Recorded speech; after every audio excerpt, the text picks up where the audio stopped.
À l'heure où nous tournons cette vidéo, le jeudi 12 juin, Yanis Mamdi est toujours détenu illégalement par l'armée israélienne. On n'est sûr de rien, tant la justice israélienne, dans un pays qui se considère en guerre, est aléatoire. Nos principales sources sont les avocats qui ont été missionnés par la flottille et par nous pour défendre les intérêts des détenus, puisqu'il faut bien leur donner un nom.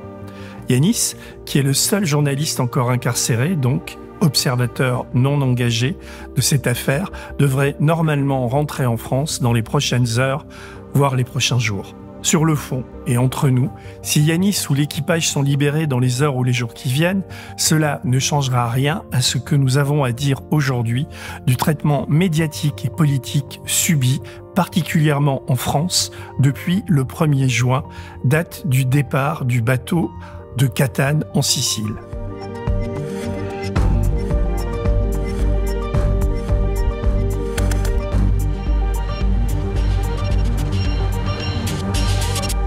Yanis a été arrêté avec 11 autres personnes dans la nuit du 8 juin, alors qu'il couvrait le voyage humanitaire de la flottille pour la liberté, parti dans cette traversée pour dénoncer le blocus alimentaire et humanitaire imposé aux 2 millions de Gazaouis depuis 19 mois par Israël, et dénoncer surtout le silence indigne et coupable autour de ce blocus. Le voilier, baptisé Madeleine, affrété par une ONG allemande, comptait à son bord 12 passagers venus des 4 coins de l'Europe et du monde, dont 6 Français. Parmi eux, le militant écologiste Reva Sefer-Viard, Pascal Morieras, ingénieur et ancien syndicaliste de la CGT, l'eurodéputé Rima Hassan, le médecin marseillais Baptiste André et 2 journalistes, Omar Fayad pour Al Jazeera et notre collègue Yanis Mamdi. Cette vidéo est la dernière qu'il a tournée avant d'être arrêté. Please get all your life jackets. It's just right here. Le dimanche 9 juin, alors que le voilier se trouvait à environ 100 miles des côtes gazaouis, dans les eaux internationales, loin de la frontière avec Israël, et ce détail est crucial comme en témoigne ce suivi GPS de la balise du bateau. L'alarme du bateau s'est déclenchée. Il était minuit 20. En cause, 5 bateaux non identifiés positionnés autour de l'embarcation. Rejoints par plusieurs drones, les 12 membres de l'équipage se sont préparés à leur arrestation, les mains en l'air. Une substance blanche et fluorescente a été répandue sur le bateau, selon toute vraisemblance pour le cibler dans la nuit. Il largue des produits chimiques sur nous, on ne sait pas ce que c'est. Regardez. C'était une peinture qui est faite pour nous marquer, pour être sûr qu'on soit bien à bord, pour nous apeurer, pour nous intimider, mais aussi pour nous identifier. Il est assez cocasse de relever à quel point un bon paquet d'éditorialistes et de pseudo-journalistes français ont repris en chœur ces éléments de langage infondés et prédigérés par les communicants de Benjamin Netanyahou. Les forces israéliennes l'ont dérouté il y a maintenant 3 heures. Le spectacle est fini, dit Israël. Voilà, le spectacle est terminé, je pense que c'est la bonne définition. Ce sera la fin, en effet, de ce cirque. La croisière ne s'amuse plus, tout simplement. Depuis une semaine, nous sommes sidérés à Blast de constater à quel point, de l'AFP au Monde, en passant par les radios, les télés, cette communication outrancière infuse et nous révolte. Les premiers et les plus actifs en matière de selfies ignobles sont, rappelons-le tranquillement, ici, les soldats de l'armée israélienne.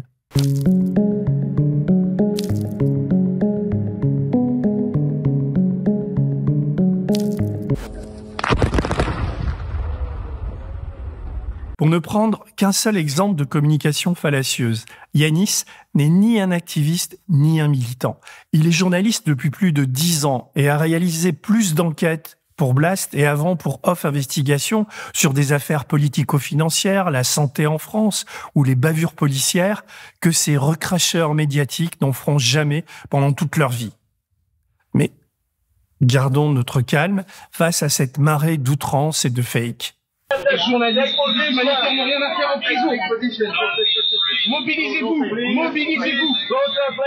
Nous avons perdu le contact avec Yanis le lundi 9 juin à 1h30 du matin.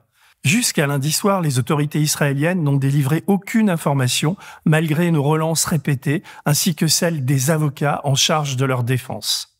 À ce moment-là, nous ne savions pas où ils se trouvaient, ni dans quelles conditions ils étaient retenus captifs. Ce n'est qu'en fin de journée que nous avons appris que les 12 membres de l'équipage avaient été contraints de rester sur le bateau dans des conditions difficiles, contrairement à la communication largement diffusée par Israël et toujours reliée presque à l'unisson par de nombreux médias français, reprenant, sans les interroger, par exemple, les images mettant en scène une distribution des plus sommaires d'eau et de sandwichs.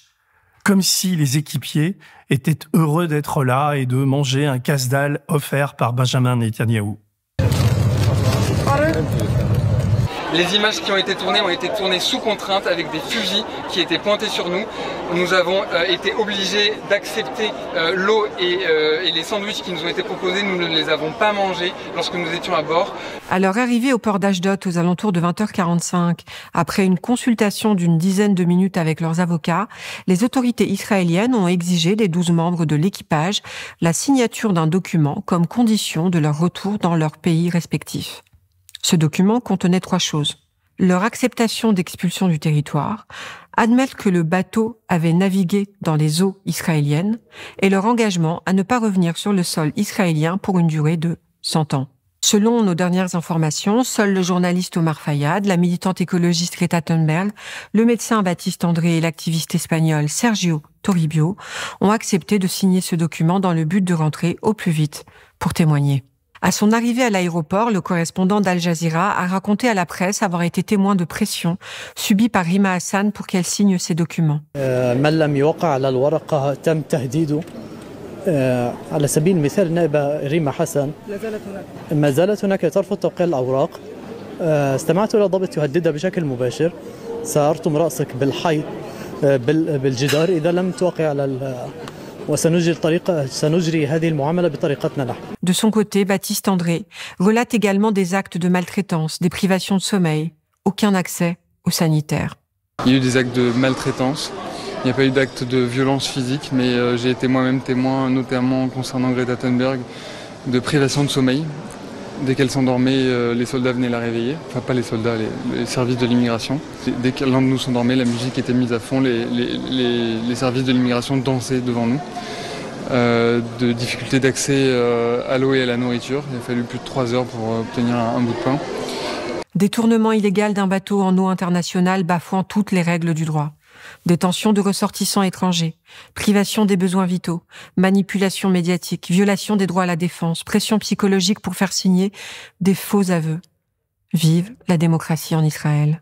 Au moment de l'arraisonnage illégal du navire, nous avons aussi appris par des sources fiables, les avocats, Yanis lui-même via son avocat ou ses équipiers, que Yanis Mamdi avait été braqué avec une arme à feu par les soldats israéliens parce qu'il possédait une caméra qui pouvait les filmer. Rappelons encore une fois le statut de témoin de Yanis et son rôle de journaliste et donc d'observateur de cette mission humanitaire.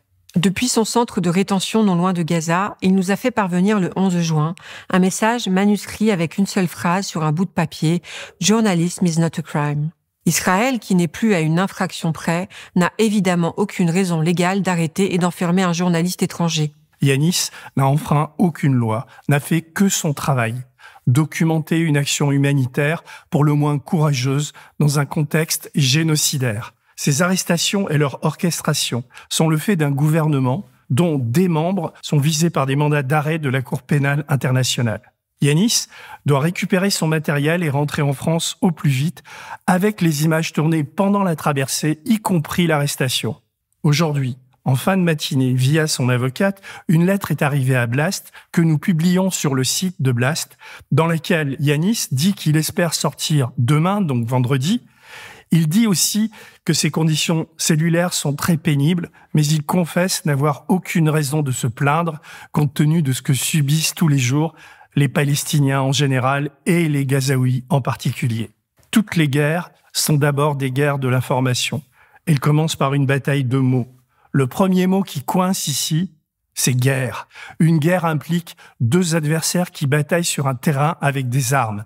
Ici, dès l'attaque terroriste du Hamas, on n'est plus dans une guerre, mais au minimum dans une boucherie, puisque les uns sont surarmés et tirent dans le tas, et les autres sont désarmés, affamés, enfermés et exterminés.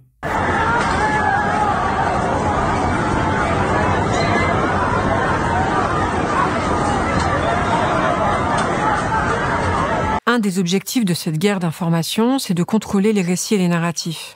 Mission réussie en France, notamment où un certain nombre de dirigeants politiques, mais aussi de médias, nient, en reprenant le narratif israélien, le génocide en cours. Il n'y a pas de génocide à Gaza, il n'y a pas de génocide à Gaza, j'y peux rien. Pourtant relaté et documenté par des dizaines de rapports et de documents, de notes, de plus en plus accablants et fournis que Blast a régulièrement publiés, contrairement à une large majorité de médias. L'État hébreu, Israël, tente d'édifier une légitimité qui s'effrite de plus en plus. Netanyahou et son gouvernement d'extrême droite veulent surtout poursuivre leur expansion coloniale en Cisjordanie et liquider Gaza.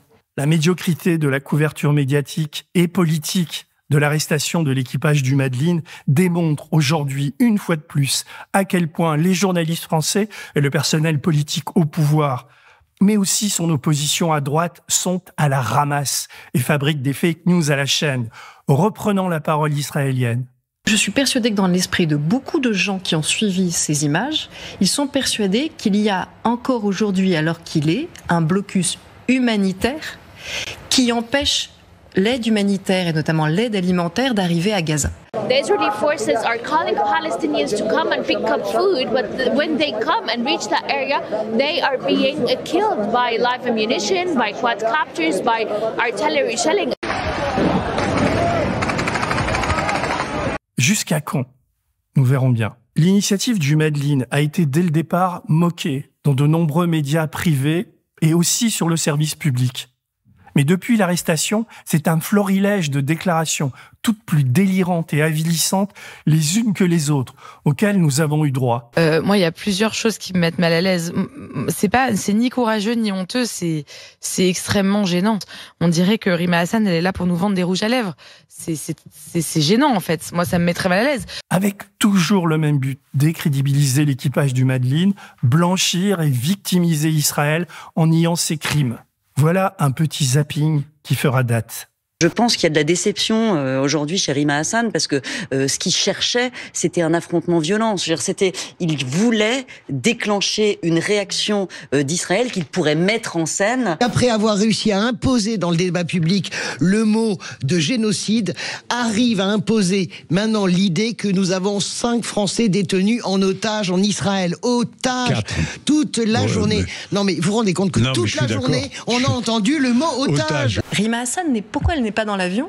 Parce qu'elle a refusé de signer et de prendre l'avion comme Greta Thunberg, peut-être pour essayer d'arriver, 48 heures plus tard, chacun son moment, chacun sa foule, chacun ses photographes. C'est un peu comme au Festival de Cannes sur le tapis rouge, vous savez, il ne faut pas tous arriver en même temps, sinon on ne vous voit pas sur la photo. La timidité de la quasi-totalité des rédactions à apporter leur soutien à l'équipage du Madeleine et aux journalistes faussement présentés comme des militants est une nouvelle pierre dans le jardin déjà encombré de nos renoncements.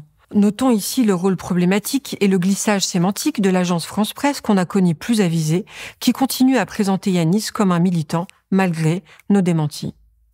Ce n'est que face à la pression populaire, aux manifestations spontanées qui se sont tenues partout en France, et aussi au soutien de Reporters sans frontières et de nombreuses sociétés des journalistes que Yanis et ses amis ne sont plus invisibilisés et caricaturés. La Flottille de la Liberté est un mouvement qui réunit de nombreuses ONG non violentes. Elle n'est pas née la semaine dernière. Elle tente depuis 15 ans de briser le blocus illégal de Gaza pour apporter aide humanitaire et espoir au peuple palestinien. L'initiative du Madeleine, qui n'était pas la première et ne sera pas la dernière, a permis non seulement de mettre les États face à leurs responsabilités, d'abattre un peu plus les masques, de démontrer les incohérences et les servitudes vis-à-vis d'Israël. Elle permet aussi de relancer un mouvement populaire d'ampleur qui réclame la fin du génocide, prouvant une fois de plus que les citoyens sont plus dignes que leurs gouvernants. À l'image de ces milliers de Tunisiens, d'Algériens, de Marocains qui refusent de rester silencieux face à l'anéantissement de Gaza, affrétant des bus par centaines pour le Caire. Eux aussi sont injustement criminalisés en ce moment par Sisi et le gouvernement égyptien. Briser le blocus israélien, c'est l'objectif de cette caravane à destination de Gaza. Plusieurs centaines de personnes sont arrivées mardi à la frontière libyo-tunisienne. Ce qui se passe à Gaza est le signe visible de notre indépendance, de notre courage, et est devenu au fil des mois une boussole pour l'humanité. Les journalistes ne sont pas à la hauteur. Le personnel politique fait lui dans la bassesse. Voyez Jean-Noël Barrot qui hurle à l'Assemblée nationale contre la France insoumise en disant que tout cela ne serait que de la stratégie politique. Et tout cela, les agents du ministère l'ont fait, quoi qu'ils puissent penser de la vacuité de cette opération de communication. Tout ça, ils l'ont fait alors même que, sous l'impulsion de certains irresponsables, le centre de crise et de soutien du ministère, mes équipes et moi-même avons été harcelés, submergés par des dizaines de milliers de mails. Et alors même que ces agents du ministère des Affaires étrangères ont été diffamés, calomniés par ces mêmes irresponsables. Rien de tout cela, Madame la députée, ne sert ni la cause des Palestiniens, ni la sécurité de nos 6 compatriotes. Enfin, pour aller très vite vers le plus crasse, écoutons la position du gouvernement exprimée par François Bayrou mercredi 11 juin, en face de la représentation nationale. Quant à la flottille, je dois vous dire que ces militants ont obtenu l'effet qu'ils voulaient obtenir, mais que c'est une instrumentalisation à laquelle nous ne devons pas nous prêter. Nous pensons que c'est précisément par l'action diplomatique et l'effort pour regrouper plusieurs États pour faire pression sur le gouvernement d'Israël qu'on peut obtenir la seule solution possible et la seule digne.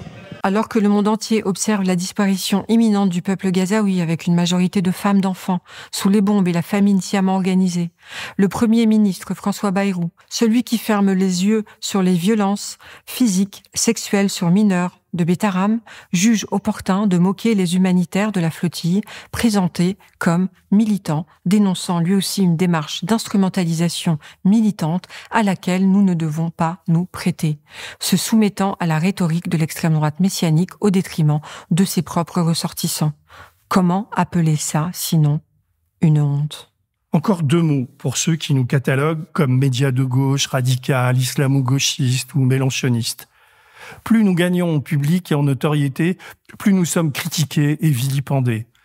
Nous avons à ce propos des plumes de canard. Avec tout le respect que j'ai pour les militants, sincères de tous bords, car il en faut de l'abnégation pour être un vrai militant aujourd'hui, et particulièrement un militant de gauche, et encore plus particulièrement un militant de la France insoumise, j'en ai rien à faire de la gauche, de la droite ou de la France insoumise quand j'écris, quand je relis un papier ou quand j'accepte que Yanis suive cette flottille.